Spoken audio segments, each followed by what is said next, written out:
कमलीपुर नाम का एक गांव था। कमलीपुर गांव वासी हमेशा हंसी खुशी पल बिताया करते थे। उन्हें गांव में किसी भी चीज की कोई दिक्कत नहीं थी। कई दिनों से गांव में कोई आयोजन नहीं हुआ है, हमें कुछ तो करना ही चाहिए। ऐसा क्या करें जिससे गांव में रौनक आ जाए? वो देखो, वहाँ रौनक भैया आ गए। ये बचपन में शहर भाग कर गए थे ताकि बड़ा आदमी बन सके। चलो चल कर देखते हैं कि ये गांव क्यों आए हैं। दोनों मिलकर रौनक के पास जाते हैं और उसे एक बहुत ही बुरी अवस्था में देखते हैं। हाथ में गठरी बंधी हुई पोटली, साथ में बीवी और दो छोटे छोटे बच्चे।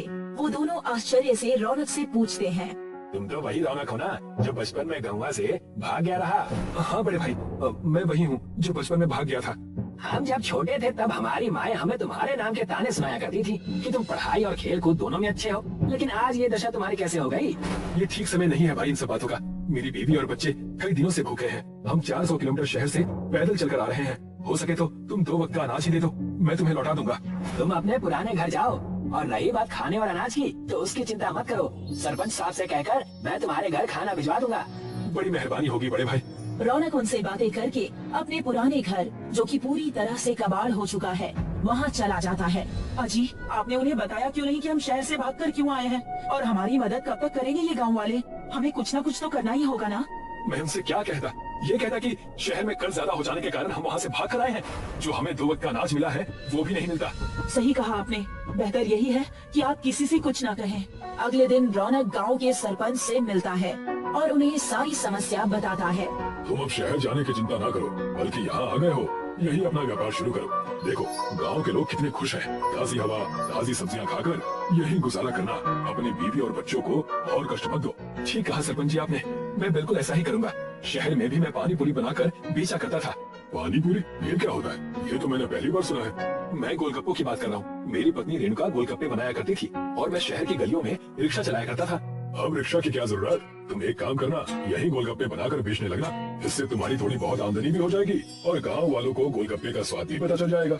उसके कुछ ही दिनों बाद रौनक और उसकी पत्नी ने मिलकर गोलगप्पे का एक ठेला खोल लिया। थोड़ी सी जमीन ही बची थी, उसे भी गिरवी रखकर ये काम शुरू किया है। भगवान करे सब ठीक हो जाए। रौनक ने गोलगप्पे का ठेला खोला ही था कि वहाँ पर तुरंत रिक्शे वाला सचिन आ गया और कहने लगा, रौनक भैया दुकान खोलिए, लेकिन चेहरे से रौनक कहाँ चली गई? अरे क्या बताऊं, दुकान खोले 1 घंटा हो गया है लेकिन कोई दिखाई भी नहीं दे रहा। कितने के दिए ये गोलगप्पे? सिर्फ 10 रुपए के, वो भी 5। अच्छा तो 1 प्लेट लगा दीजिए। रौनक गोलगप्पा सचिन को परोसने लगा।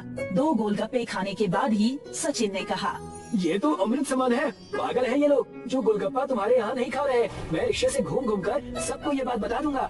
तुम्हारी बड़ी मेहरबानी होगी मेरे भाई, अगर तुमने ऐसा कर दिया तो। कुछ दिन और बीत जाते हैं। रौनक और रेणुका का गोलगप्पे का व्यापार चलने लगता है। तब सरपंच जी उनसे मिलते हैं और उनसे कहते हैं, पता है रौनक, मैंने तुम्हें अपने घर आज क्यों बुलाया है? क्यों सरपंच जी? वही तो मैं भी सोच रहा हूँ। तुम्हारे गोलगप्पे बहुत प्रसिद्ध हैं। मैं चाहता हूँ कि तुम ढेर सारे गोलगप्पे बनाओ और आस पड़ोस के गांव में उसे बेचकर लोगों को खिलाकर मेरे साथ आने वाले चुनाव के लिए प्रचार करो। आपने मेरे परिवार की मदद उस समय की थी जिस समय मैं शहर से बेघर होकर आया था। आपके लिए मैं ये जरूर करूँगा। लेकिन हमारे पास पैसे कहाँ से आएंगे? हम इतने सारे गोलगप्पे बनाएंगे कैसे? हमें बनाना होगा। मैं उन्हें अपनी जबान देकर आया हूँ। हमें हमारे थोड़े से खेत को बेचना होगा। उसे तो पहले से ही गिरवी रखा हुआ है। कमा कर नया ले लेंगे, उसकी चिंता मत करो। रौनक ने अपनी बची हुई जमीन भी बेच दी और खूब सारे गोलगप्पे बनाकर तैयार कर दिए और सरपंच जी से कहा, जी सरपंच जी, मैंने सारे गोलगप्पे तैयार करके आपके घर पहुंचा दिए हैं। मेरे पैसे? कैसे पैसे भाई? मैंने कब कहा था कि पैसे दूंगा? मजाक मत कीजिए सरपंच जी, मैंने अपनी बची हुई खेत भी बेच दी है, इसीलिए मैं आपसे पैसे मांग रहा था। तुम्हारी बुद्धि ठिकाने पर तो है, मैं तुम्हें एक फूटी कौड़ी भी नहीं दूंगा। हट जाओ मेरे सामने से। इतना कहते ही सरपंच के 2 मुस्टंडे नौकर आ गए और रौनक को रास्ते के किनारे फेंक दिया। ये तो उन्होंने बहुत गलत किया है जी। हम तो अब खाने को तरस जाएंगे। हमारी तो अब भूखे मरने की नौबत आ गई। इस गांव से मन ही उठ गया है। रौनक और सरपंच की बहस पूरे गांव में पता चलने की वजह से कोई भी रौनक से गोलगप्पे नहीं खरीदता। तब सचिन रौनक से कहता है, मैं कुछ जरूरी कामों के लिए शहर जा रहा हूँ, अपनी रिक्शा तुम्हारे घर पर छोड़कर। इस गांव में सिर्फ तुम ही हो जिसे रिक्शा चलाने का ज्ञान है। तुम कहो तो मैं इसे थोड़ा सा इस्तेमाल कर लूं? क्यों नहीं, मैं अगले हफ्ते आऊंगा, तब तक तुम इससे सवारी ढो लेना। 2 पैसे तुम कमा भी लोगे और आसपास के गांव में तुम्हारी मुलाकातें भी बढ़ जाएंगी। सचिन की रिक्शा मिलने पर रौनक बहुत खुश हो जाता है और तब रेणुका ने उसे सुझाव दिया कि इस रिक्शा में बैठकर आप गोलगप्पे गांव गांव घूम घूम कर बेचा कीजिए, हमें बहुत मुनाफा होगा। मेरा भी यही विचार है। रौनक रेणुका के साथ मिलकर उस रिक्शा में सभी गांव-गांव घूमकर अपने बनाए हुए गोलगप्पे बेचने लगा। देखते ही देखते रौनक और रेणुका दोनों ही रिक्शा गोलगप्पे वाले के नाम से प्रसिद्ध हो गए। हमने हफ्ते भर में ही हमारी गिरवी जमीन छुड़ा ली। भला हो उस रिक्शा वाले का जिसने हमें ये रिक्शा दी। मैं आज बहुत खुश हूँ। हमेशा मैं कर्जे से भागते आया हूँ। आज ऐसा लग रहा है कि मैं दुनिया जीत चुका हूँ। उतने में ही वहाँ पर सचिन एक नई रिक्शा लेकर आ गया और तब रौनक ने कहा, अरे वाह भाई, नई रिक्शा, ये किस लिए? मेरी पुरानी रिक्शा मैं बेचने की सोच रहा हूँ। मैं अब गांव से सवारियों को लेकर गांव छोड़ने की बजाय अब गांव से शहर तक सवारियों को छोड़ूंगा। तुम बुरा ना मानो तो ये रिक्शा क्या तुम मुझे बेच सकते हो? ये भी कोई पूछने की बात है? तुम इसे रख लो। वैसे भी अब ये रिक्शा मेरी रिक्शा रहेगा। तुमने तो इसे गोलगप्पे वाली रिक्शा से मशहूर कर दिया है। आपकी बड़ी मेहरबानी होगी भाई साहब। रेणुका और रौनक ने मिलकर उस रिक्शा को खरीद लिया और दोनों ही उसमें रिक्शा गोलगप्पे बेचा करते थे। सब लोग बड़ी हंसी खुशी रिक्शा पानी पूरी को खाया करते थे। अब उन दोनों का व्यापार और घर दोनों ही बहुत अच्छा चलने लगा। मेघपुर नाम का एक गांव था जहां गांव का सबसे बड़ा मेला होता था। पूरे 10 दिनों का लोगों का व्यापार और बच्चों के खेलने का ये अच्छा समय था। वहीं मेघपुर में 2 बचपन के दोस्त थे, शशांक और प्रशांत, जो उसी मेले में अपनी अपनी पानी पूरी बेचा करते थे। शुरुआत के समय दोनों ने एक ही दुकान खोली थी, लेकिन शशांक के व्यवहार की वजह से प्रशांत ने अपनी अलग पानी पूरी की दुकान खोल ली। शशांक हमेशा प्रशांत के हकले होने की वजह से उसे चिढ़ाता रहता, लेकिन प्रशांत का व्यापार बहुत अच्छा चलता था क्योंकि वो बहुत ईमानदार था। अरे आने वाले हफ्ते में मेला शुरू है। शशांक, क्या करने का सोचा है तुमने? कुछ मुनाफा कमाना है या नहीं? शशांक नाम है मेरा। मुनाफा तो जरूर कमाना है। अब देखना कि मैं क्या करूँगा। अरे वो तो तुम हमेशा ही कहते हो, लेकिन तुमसे ज्यादा मुनाफा तो हमारा दोस्त प्रशांत कमा लेता है। सही कहा भाई, प्रशांत के दिमाग और ईमानदारी की सब मिसाल देते हैं। अरे उस अगले की बोलती तो मैं बंद करूंगा। इस बार मैं ही ज्यादा कमाऊंगा। अरे शशांक, प्रशांत हमेशा तेरा भला चाहता है, लेकिन तू हमेशा उसका बुरा क्यों चाहता है? अब गंजी अपना काम कर, चुपचाप चाय दे और तमाशा देख। शशांक गुस्से में बिना चाय पिए ही वहाँ से चला जाता है। अरे कैसा प्रशांत, इस बार वार्षिक मेले में आ रहा है कि नहीं? मैं खोल लेना। अरे इस बार तो एक है नहीं, मैं तुझे बताऊंगा कि व्यापार कैसे करते। मैं इसीलिए तुम्हारी सब दुकान नहीं खोलता, तो तुम्हारी इन्हीं हरकतों की वजह से। अब चल चल, मैं देख लूंगा तुझे। वार्षिक मेले में मेरा ही बोलबाला होगा। मेले के पहले दिन शशांक ने अपनी पानीपुरी की दुकान खोली और प्रशांत ने काली पानीपुरी की दुकान खोली। प्रशांत की काली पानीपुरी लोगों ने पहली बार सुनी थी, इस वजह से पहले दिन से ही प्रशांत की खूब बिक्री हुई। लोगों ने प्रशांत की दुकान पर भीड़ इकट्ठा कर दी। अरे प्रशांत भैया, सुना है तुम कुछ नया बेच रहे हो, काली पानीपुरी हैं? हमें भी इसका आनंद लेने दो भैया। देख रहे हो ना मेरा पेट, मैं 4 प्लेट तो यही खा जाऊंगा, बाकी घर की बात अलग है। सभी लोग ये लो, मैं भी बना देता हूँ। बस मैं अच्छे सामान का उपयोग करता हूँ, इसलिए मेरी काली पानीपुरी अच्छी लगती है। शशांक प्रशांत की दुकान देखकर जलन के मारे अपनी दुकान पहले दिन ही बंद करके वहाँ से चला जाता है। अरे लगता है मुझे भी काली पानीपुरी का व्यापार करना होगा, इससे ही मुझे फायदा होगा।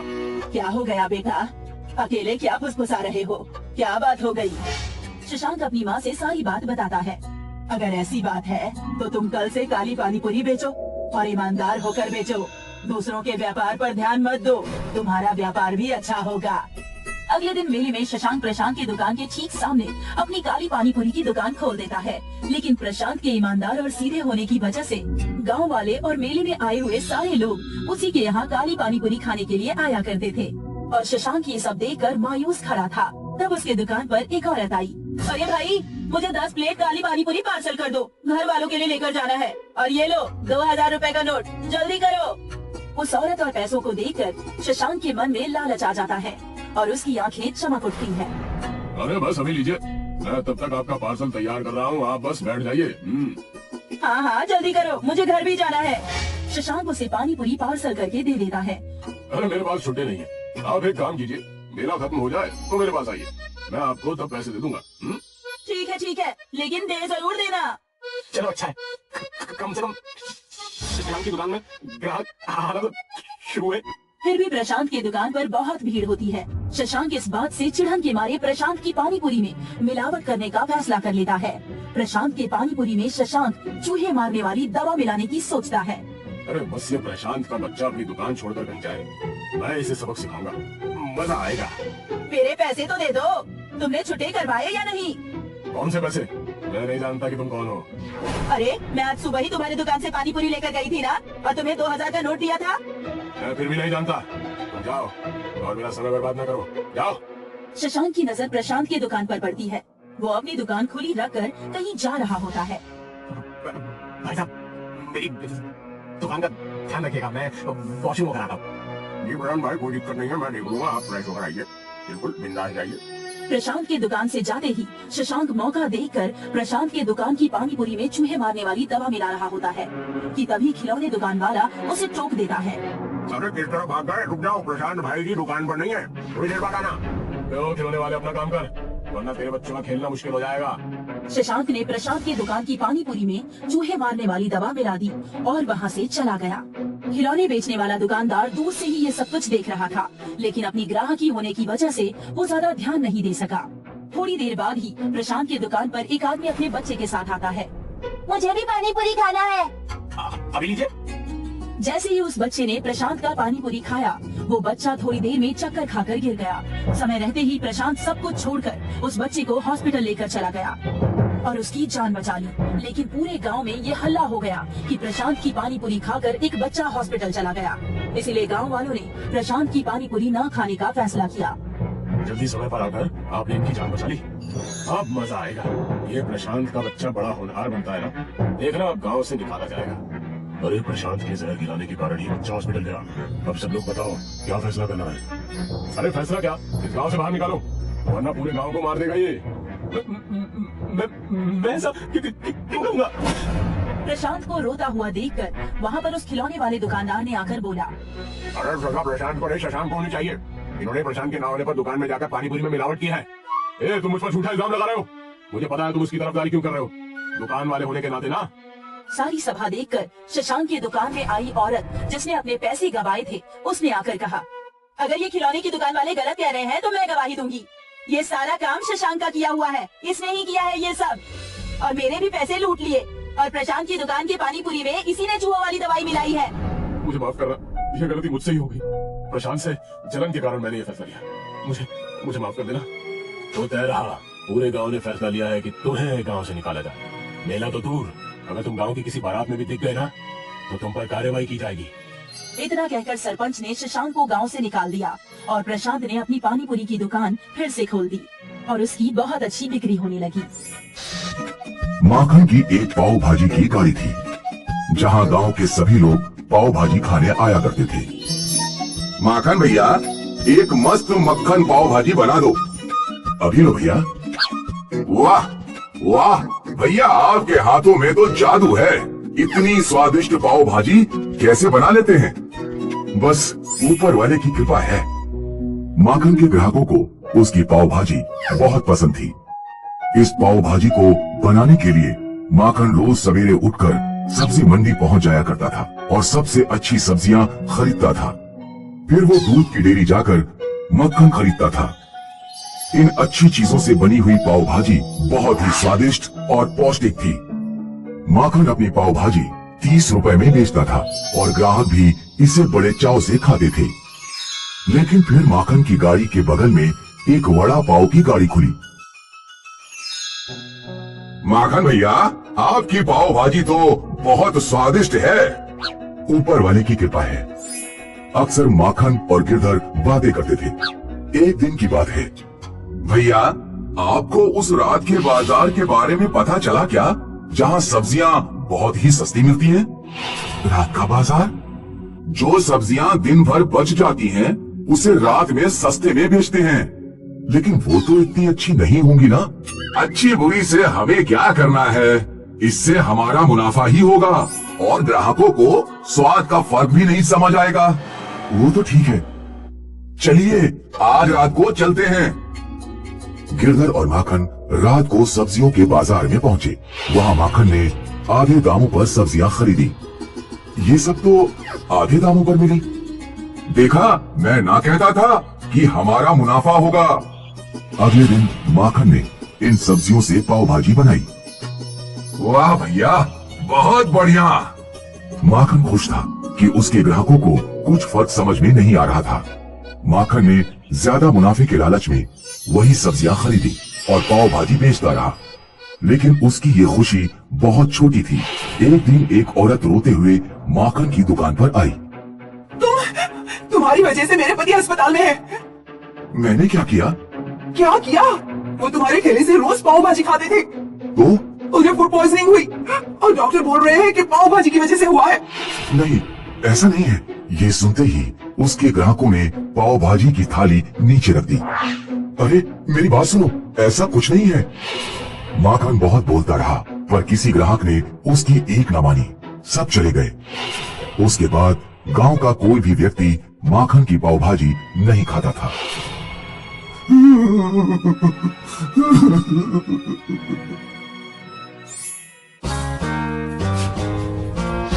चारुलता के बड़े बेटे प्रकाश की शादी हुए 5 साल हो चुके थे। अब उसने अपने छोटे बेटे अरुण की शादी गुंजन से करवा दी। शादी के बाद गुंजन देवरानी बनकर ससुराल आई और मंजुला उसकी जेठानी बन गई। मंजुला बहुत मनमौजी थी। वो अपनी देवरानी के सरल स्वभाव का फायदा उठाकर उससे सारे काम करवाने लगी और खुद मन मर्जी करने लगी। गुंजन, मेरी सहेली ना बहुत बीमार है, मैं उससे मिलने जा रही हूँ। घर का काम तुम कर लेना। ठीक है भाभी, आप चिंता मत कीजिए, मैं सारा काम संभाल लूंगी। मंजुला रोज बहाने बनाकर अपनी सहेली के घर जाने लगी, जहाँ पर वो सहेलियों के साथ बैठकर जुआ खेलने लगी। ये मेरी 200 की बाजी। अरे वाह, मैं जीत गई। वाह मंजुला, आज तो तूने सारी बाजी जीत ली, तू तो पक्की खिलाड़ी हो गई है। रोज रोज सहेलियों के साथ जुआ खेलने से मंजुला को जुए की लत लग गई थी। अब वो घर पर अपने पति के बटुए से भी पैसे चुराकर जुआ खेलने लगी। उधर देवरानी गुंजन चुपचाप अकेली घर का सारा काम करती। बहू, घर का सारा काम तो बस तू ही करती दिखती है। मंजुला कहाँ है? माँ जी, भाभी रोज सत्संग में जाती हैं। धीरे धीरे मंजुला जुए में पैसे हारने लगी। वाह, मैं फिर से हार गई। अगली बाजी शुरू करो, इस बार मैं जरूर जीतूंगी। मंजुला, अब तुझ पर 5000 रुपए उधार हो चुके हैं। जब तक तू वो पैसे नहीं देगी, हम तुझे नहीं खिलाएंगे। हाँ, बिल्कुल नहीं खिलाएंगे। सहेलियों की बातों से मंजुला परेशान हो गई। जब तक वो पैसे नहीं देगी, कोई उसके साथ नहीं खेलेगा। लेकिन उसके पास पैसे नहीं थे। एक दिन मंजुला ने अपनी सास चारुलता के गले में एक नई सोने की चेन देखी। अगर मैं मौजी की ये चेन चुरा लूं, तो इसे गिरवी रखकर कम से कम 10-15 बाजी खेल सकती हूँ और फिर पैसे जीत कर ये चेन छुड़ा लूंगी। हाँ, ये सही तरीका है। उसी रात को चारुलता के सोते ही मंजुला ने अपनी सास के गले से चेन उतार ली और अगले दिन फिर बहाना बनाकर अपनी सहेली के घर चली गई। गुंजन, अगर माजी पूछे तो उनसे कहना अब मैं सत्संग में गई हूँ। मंजुला ने सहेली के घर सास की सोने की चेन गिरवी रखकर फिर से जुआ खेलना शुरू किया और बहुत सारी बाजी खेलने के बाद भी वो कुछ नहीं जीत पाई। हे भगवान, मैं ये सोने की चेन भी हार गई। अब मैं क्या करूँ? मंजुला, तेरी ये सोने की चेन अब मेरी हो गई। अगर तुझे और खेलना है तो और पैसे लाने पड़ेंगे। मंजुला अब असमंजस में पड़ गई। अब वो पैसे कहाँ से लाएगी? उधर घर पर चारुलता को अपने गले में सोने की चेन गायब दिखी तो उसने सबको इकट्ठा कर लिया और रोने लगी। ओह, मेरी सोने की चेन कहाँ गुम गई? कल तक तो मेरे गले में थी। माँ जी, चेन मिल जाएगी, आप चिंता मत कीजिए। इधर मंजुला की जुए की लत उसे परेशान कर रही थी। एक बार कहीं से पैसे मिल जाए तो मैं फिर से पत्ते खेल सकूंगी। मंजुला ने इस बार अपनी सास चारुलता की तिजोरी से पैसे चुराने का मन बनाया। तिजोरी की चाबी मौजी ने गुंजन को दी है। अगर मैं वो चाबी चुराकर पैसे निकाल लूं तो कोई मुझ पर शक नहीं करेगा। मंजुला ने रात को गुंजन के कमरे से तिजोरी की चाबी चुराकर उसमें से पैसे चुरा लिए, लेकिन इस बार उसको गुंजन ने पकड़ लिया। भाभी, आप तिजोरी में से पैसे चुरा रही है? तभी वहाँ चारुलता आ गई। सास को सामने देख मंजुला ने सारा इल्जाम गुंजन पर लगा दिया। देखिए माँ जी, आपकी छोटी बहू चोर है, वो आपकी तिजोरी से पैसे चुरा रही थी। सोने की चेन भी इसीलिए चुराई होगी। चारुलता को गुंजन पर बहुत गुस्सा आया और उसने गुंजन को माता पिता के घर भेज दिया। दुखी गुंजन बिना कुछ बोले चली गई। कुछ दिन बीत गए, लेकिन मंजुला की जुआ खेलने की तलब बढ़ती गई।